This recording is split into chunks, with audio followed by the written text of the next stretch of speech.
So one more problem on Euclidean algorithm. The problem is find the integers u comma v such that 512u plus 320v is equal to 64.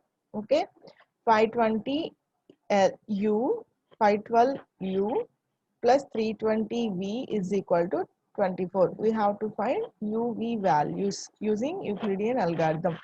Okay, so first we have to find the greatest common divisor of 320 comma 512. So greatest common divisor of 512 comma 320. So we by using division method we find greatest common divisor of given integers 320 and 512. So here 320 is divisor and 512 is dividend, and 320 into 1. So 320, so the remainder is 192. So now in this case 192 is the divisor and dividend is 320. Okay, so we get the remainder 128. So now 128 is the divisor and the 192 is the dividend, and the remainder is 64. Okay, so 64 2 times is equal to 128 and we get the remainder 0. So 64 is the greatest common divisor of given integers 320 comma 512. Okay, so 64 is the greatest common divisor of 320 comma 512. So now we write equations from these division. Okay, so 512 is equal to, so this means dividend is equal to divisor into quotient plus remainder. Basic formula, dividend is equal to divisor into quotient plus remainder. So here dividend is 512. So 512 is equal to divisor into quotient plus remainder 320 into 1 plus 192. Let it be equation 1. Okay, let it be equation 1. So 320, second dividend is 320. 320 is equal to 192 into 1 plus remainder is 128. So the second equation is 320 is equal to 192 into 1 plus the remainder is 128. Let it be equation 2. Next dividend is 192, that can be expressed. So 128 into 1.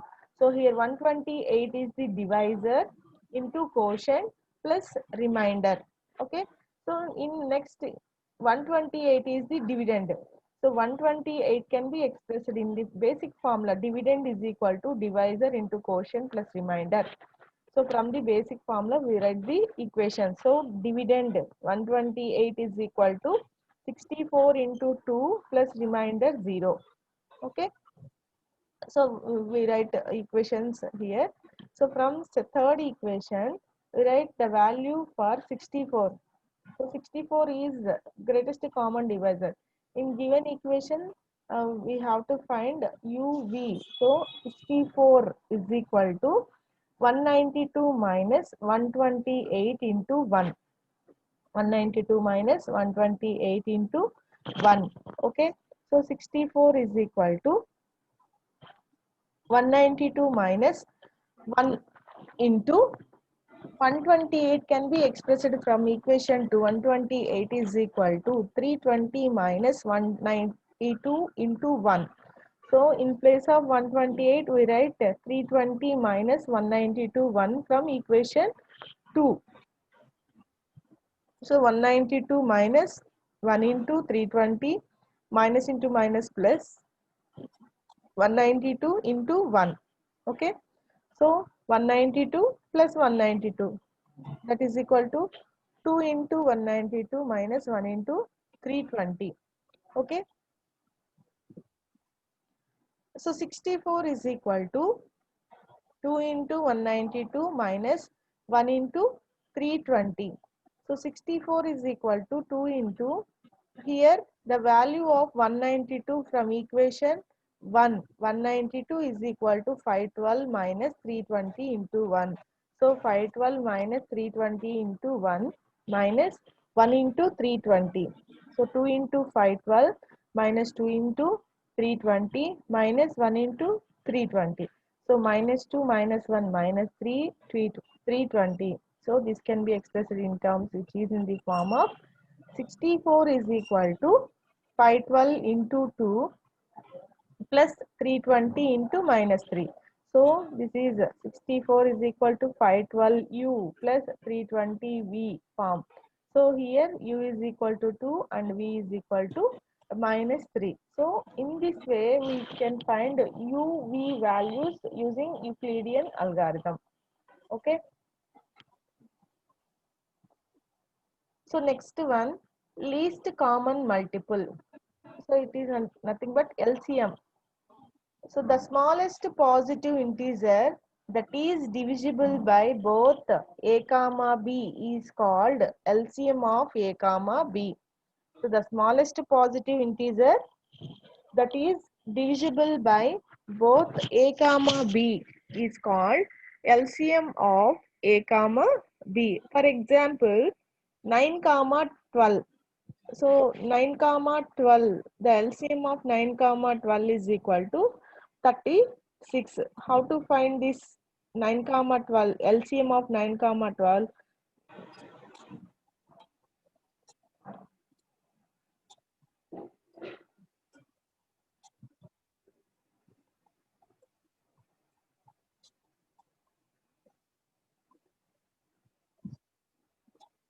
So 9 comma 12.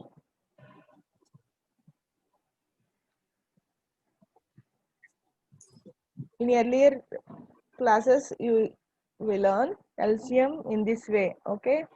So 3 3s are 9 and 3 4 times 12. So 3 into 3, 9, 9 3s are 36. So the least common multiple of these two integers is 36. Okay. So 9 comma 12 is equal to 36. So 3 into 3, 9. 9 4s are 36. So the smallest positive integer that is divisible by both a comma b is called LCM of a comma b. Okay. So prime number, next one, prime number. So a positive integer p greater than 1 is called prime if the only positive integer that divides p are 1 and itself. So the divisors of the integer is only 1 and itself. That integer is called prime number. The divisors of the integer, it has only two values, that those are 1 and itself. That number is called prime number. So a positive integer p greater than 1 is called prime if the only positive integer that divides p are 1 and itself. 1 and itself is called prime number.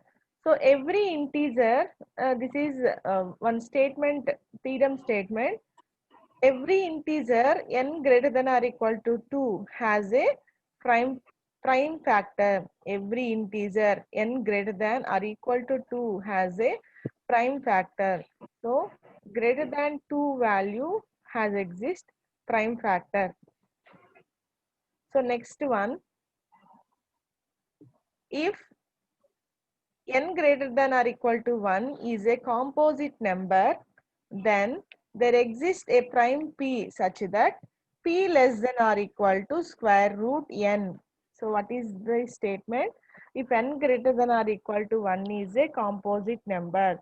So composite number means it is also a positive integer that can be formed by multiplying two smaller integers, or a positive integer that has at least one divisor other than 1 and itself. At least one divisor other than 1 and itself. It has only 1 and itself, it is a prime number. Other than that is called composite number. Okay, if n greater than or equal to 1 is a composite number, then there exists a prime p such that p less than or equal to square root n. We have to prove p less than or equal to square root n. So proof, suppose that n is composite integer. So suppose that n is a composite integer. So composite integer can be expressed, can be formed by multiplying two smaller positive integers. So then there exist two integers u comma v such that n is equal to uv. So it can be written by the definition of composite integer. So what is the definition of composite integer? A positive integer that is formed by multiplying two small integers. So here u, v are two small integers. So n is equal to uv. So here u and v is between 1 and n. So 1 less than or equal to, u less than or equal to, v less than or equal to n. The relation of these two integers is 1 less than or equal to, u less than or equal to, v less than or equal to n. Okay. So here we must have u less than or equal to square root n. So u less than or equal to. So u less than or equal to n means u less than or equal to square root n. Okay. So if suppose u less than or equal to root n, the contradiction for this statement, if we take the contradiction for this statement, u greater than square root n, u greater than square root n. So we have from this relation v greater than or equal to u. So u less than or equal to v or v greater than or equal to u. And we consider here u greater than root n. So u greater than root n means v also greater than root n. So the relation here n is equal to uv. So n is equal to uv greater than root n into root n, because so here u greater than root n and v greater than u means v is also greater than root n. So this relation, these two numbers greater than root n means this is also greater than root n into root n becomes n. So n greater than n, which is contradiction. So why we get the contradiction statement means we consider here u greater than root n. So this is our false assumption. So which one is correct? U less than or equal to root n. So u less than or equal to root n. By the theorem, means here we already discussed. Every integer n greater than or equal to 2 has a prime factor. From this theorem, we write here every integer n greater than or equal to 2 has a prime factor. That prime factor be say p. That prime factor say p. So in place of u, we replace the prime factor p less than or equal to square root n. P less than or equal to square root n. Okay. So next one, algorithm to test whether an integer n greater than 1 is prime or not. Algorithm to test whether an integer n greater than 1 is prime or not. Step 1. Verify whether n is 2, then n is prime number. Means if given number is equal to 2, then that number is a prime number. Otherwise, go to step 2. If n is not equal to 2, then go to step 2. So here we have to check, verify whether 2 divides n. So the given number divides n or not. We have to check in this step. The given number divides n or not. If n, the given number divides n, if 2 divides n, then n is not prime number. So if 2 does not divide n, then go to step 3.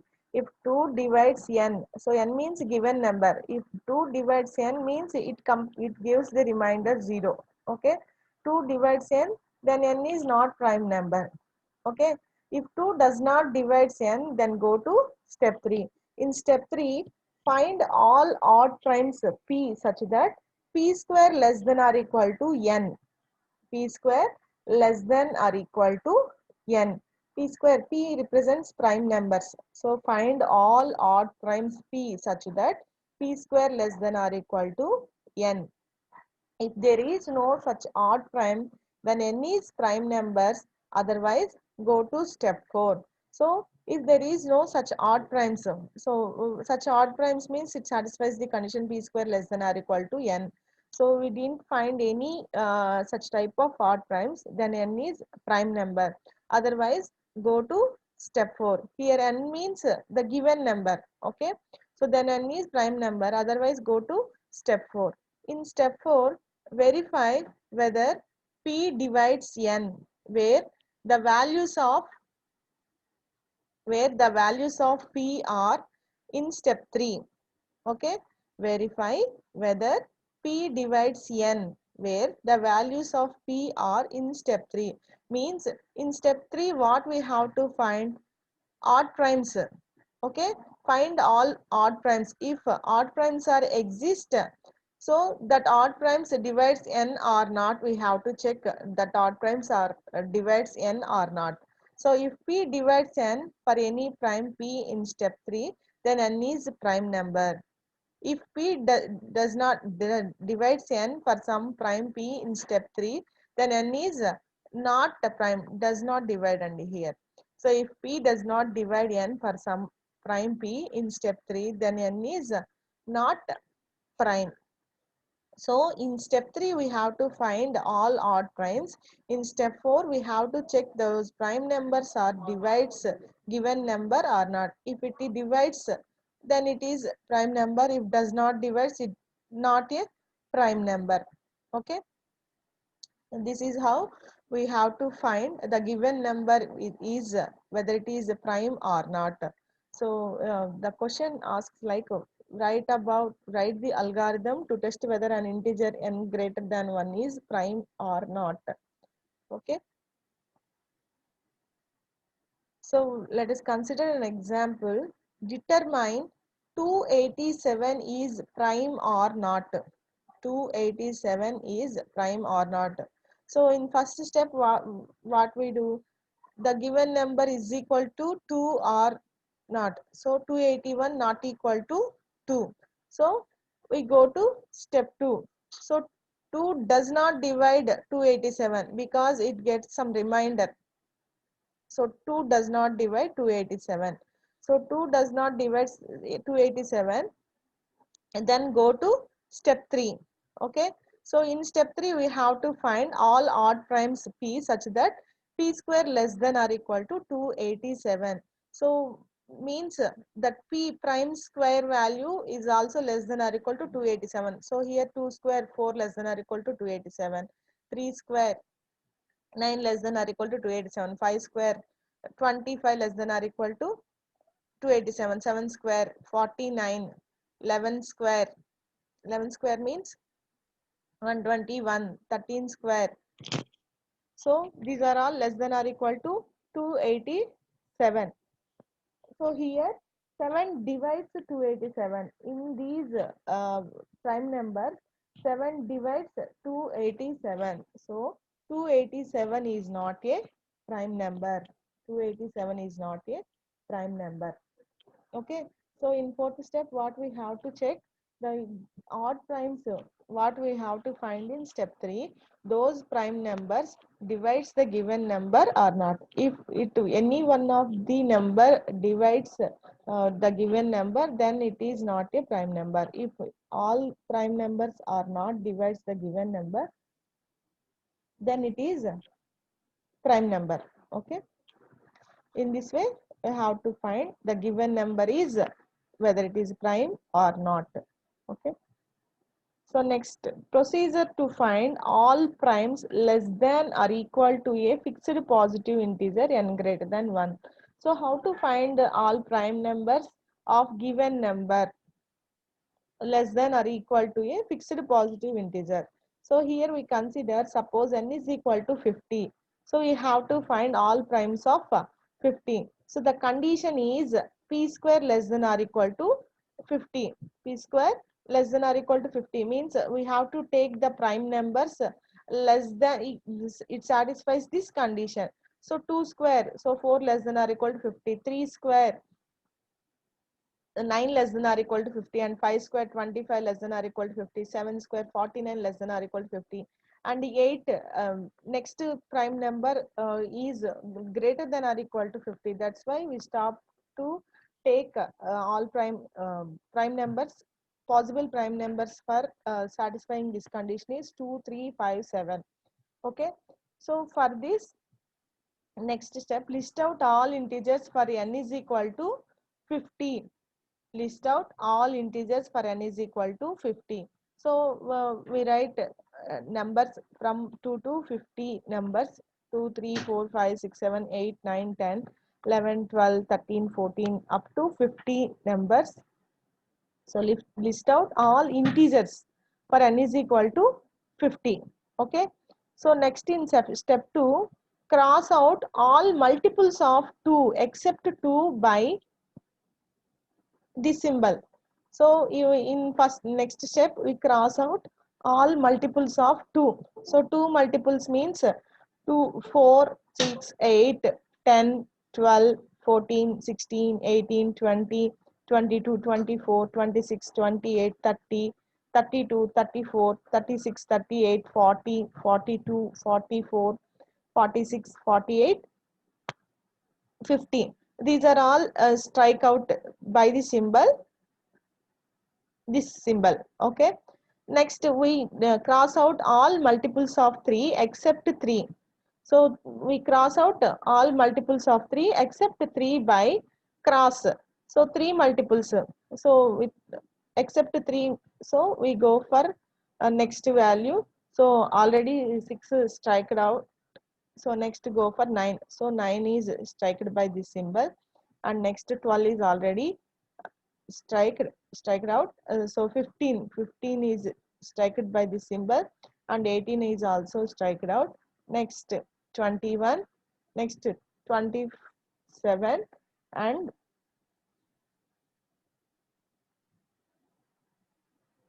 next one 33, next 39. So 39 is also striked out, and 40, 43, 45. So 45 is also 3 multiple. So Ma'am, those are the multiples. ma'am, Yes. 552 not allow చేయండి ma'am.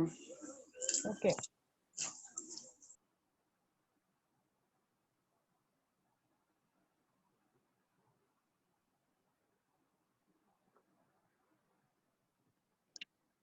So cross out all multiples of 3 except 3 by this symbol. And next step, cross out all multiples of 5. So another prime number is 5. So we cross out all multiples of 5 except 5 by this symbol.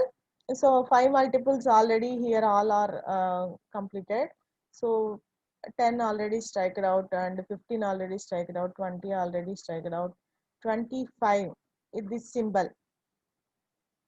Okay. Next,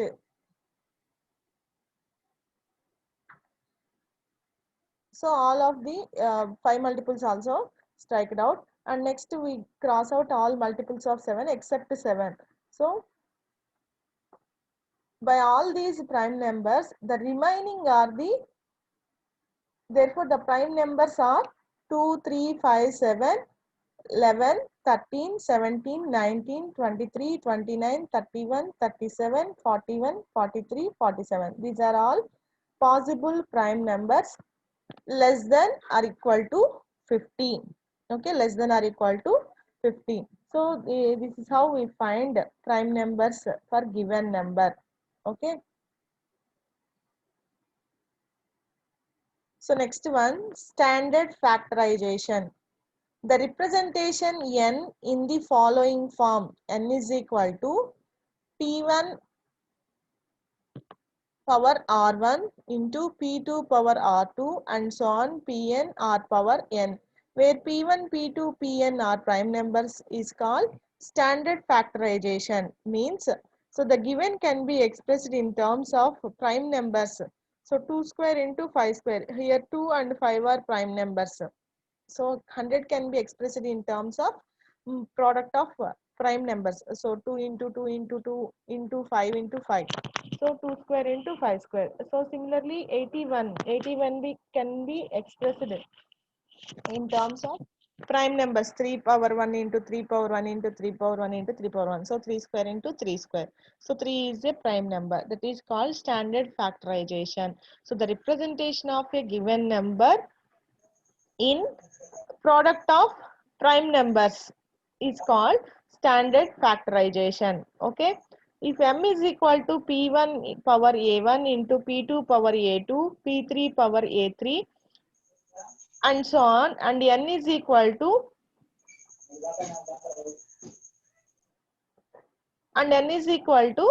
p1 power b1 into p2 power b2 and so on, pn power bn, then the GCD of these two numbers, is equal to pi p power minimum of a comma b. Here p represents prime number. So in these we select minimum of a comma b, and LCM of m comma n is equal to pi p power maximum of a comma b. Maximum of a comma b. This is just a formula we use it in theorems. Okay. Next example, using prime factorization, find LCM of 119 and 544. So prime factorization. So 119 is equal to 7 into 17. So here 7 and 17 both are prime numbers, and this can be written 7 2 power 0 into 7 power 1 into 17 power 1. So 2 power 0 means it will be equal to 1. So 1 into 7 into 17. So 2 into 7 into 17. So 544. 2 power 5 into 7 power 0 into 17 power 1. So that is equal to, so LCM, how to find LCM? We already discussed.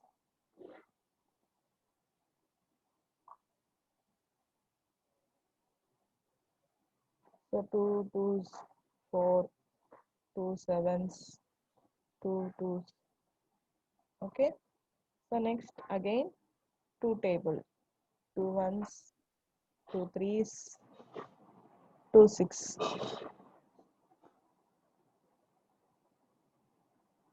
So 2 6, 2 8s. So next 2 3s, 2 4s. So 2 17.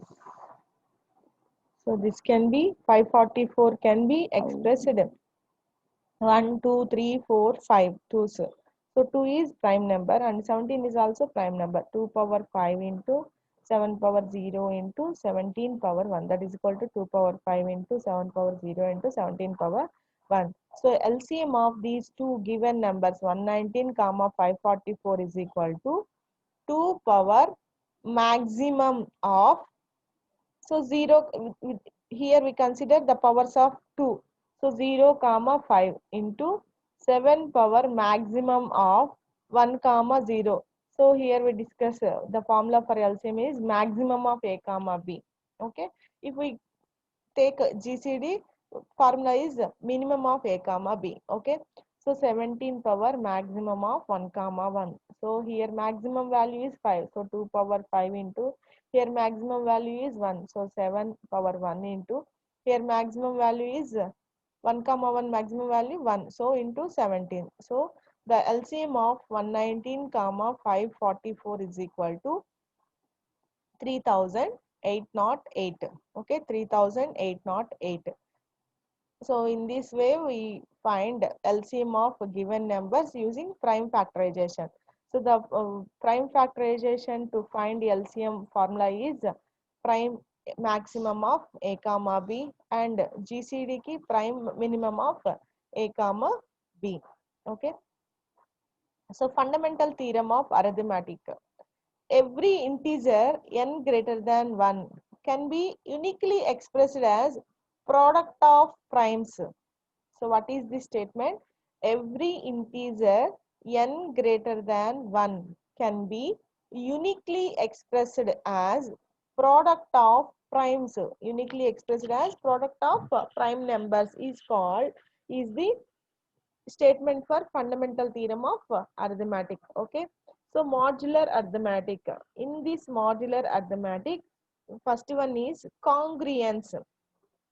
Congruence means if a comma b are integers and m is a positive integer, we say that a is congruence to b under modulo m.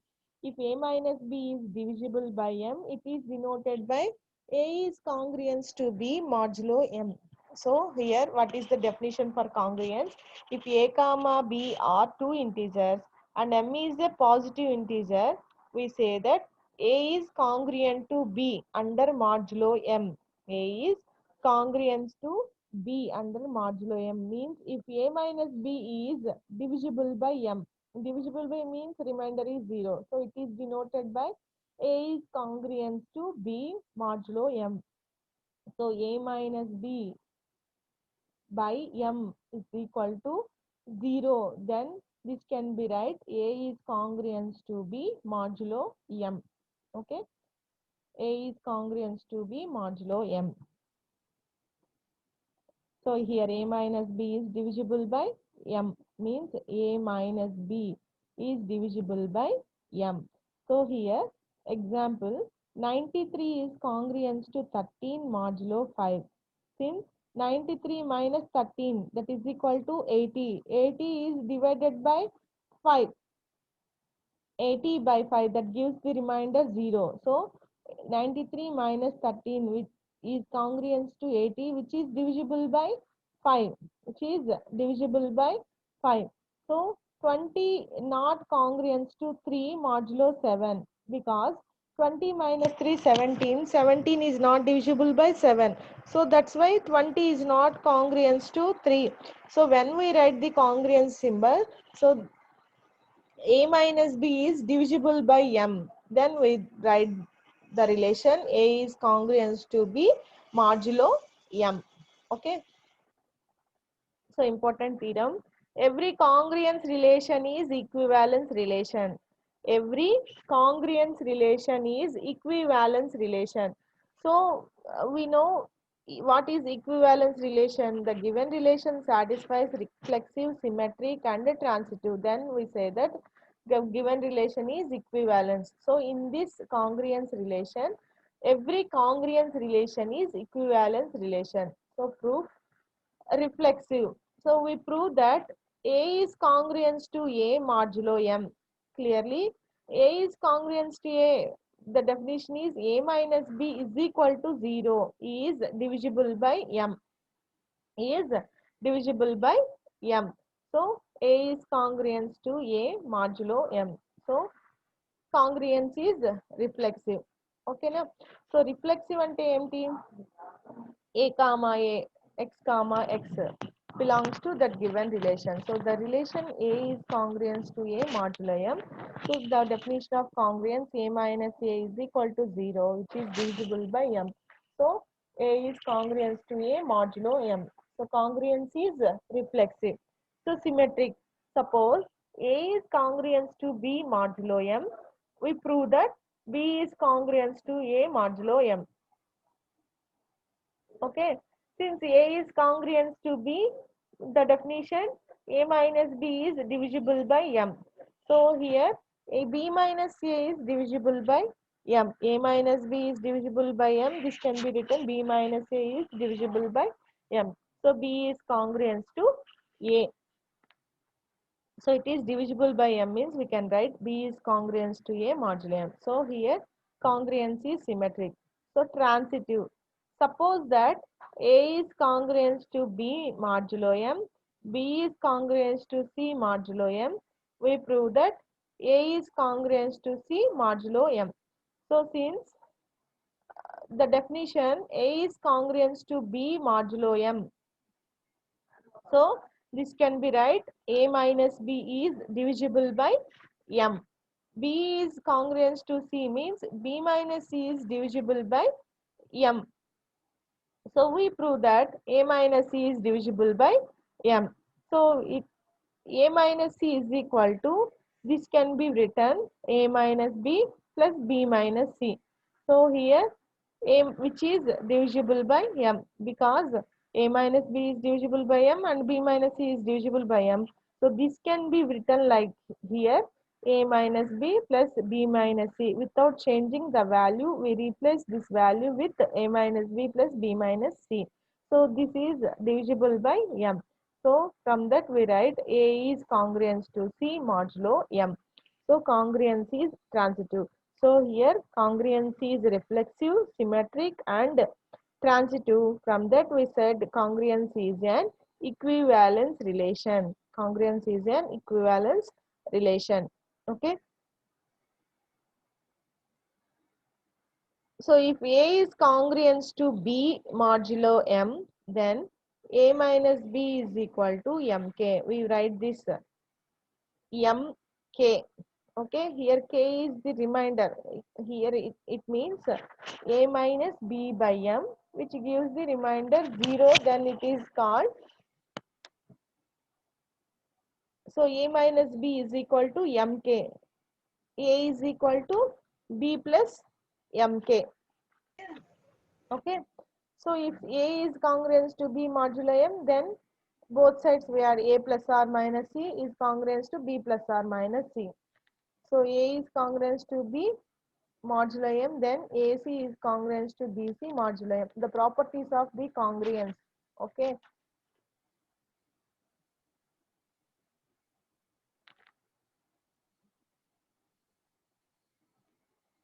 Fermat's theorem. This is also very important theorem. Statement is, if P is a prime number and A is an integer, if P is a prime number and A is an integer such that P does not divide A, P does not divide A, then A power P minus 1 is congruent to 1 modulo M. A power P minus 1 is congruent to 1 modulo M, or A power P is congruent to A modulo M. So we have to prove this statement. From the given P is a prime number and A is an integer such that P does not divide, the condition is P does not divide A. Then we have to prove A power P minus 1 is congruent to 1. Okay. So proof, let us consider first P minus 1 multiples of A. So we have to consider P minus 1 multiples of A. So P minus 1 multiples of A, that is A into 2A into 3A into 4A into and so on, P minus 1 into A. So here we consider P minus 1 multiples of A. So this can be written like here 1 into A, 2 into A, 3 into A, 4 into A, up to P minus 1 into A multiples we are considered. So the given in the given statement, the condition is P does not divide A. Since P does not divide A, so any set of above integers is not congruent modulo P and is not congruent to 0. So P does not divide A, any set of above integers. Any set of above integers means these multiples is not congruent modulo P, because P does not divide A. So the multiples of these all multiples of A also not congruent modulo P and is not congruent to 0, and is not congruent to 0. Suppose if any two of these multiples we consider, UA is congruent to VA modulo P, for some integers U comma V and U not equal to V, means here any two of these multiples are equal. UA is congruent to VA modulo P. For some integers U comma V and U not equal to V. Okay. So the definition of congruence, this can be written UA minus VA is congruence to 0 modulo P. So from this we write U minus V into A is congruence to 0 modulo P. So this gives the, by the definition of congruence, this statement states that P divides U minus V into A. P divides U minus V into A. But it is a contradiction because the given statement says P does not divide A. So here it gives P divides U minus V into A, means A multiple. So because, so since U not equal to V, P does not divide U minus V. U not equal to V, P does not U minus V, means here all multiples are distinct multiples. Any one of these are not equal. So since U not equal to V and P does not divide U minus V, because U comma V belongs to 1, 2, 3 and so on P minus 1, which is contradiction. So ఇది statement contradiction అయితే ఏది true అవుతుంది? UA not congruence to VA and UA is not congruence to 0 modulo P. Okay, so the above set of integers are congruent to 1, 2, 3 and so on p minus 1 modulo p taken in some order. So above set of integers means multiples of a, which gives the remainder without, which gives the remainder 1, 2, 3 and so on p minus 1. So we take in some order a into 2a into 3a and so on p minus 1 into a. These are gives reminders 1, 2, 3 and so on p minus 1. So here we common the a. So here a are in p minus 1 terms. So a in this a common a in all terms a will be common. So a power p minus 1 into 1, 2, 3 and so on p minus 1 is equal to 1, 2, 3 and so on p minus 1. So that will be equal to a power p minus 1 is congruence to 1 modulo p. So this can be written also a power p by a, that is equal to 1. So that from that a power p is congruence to a modulo p. Okay.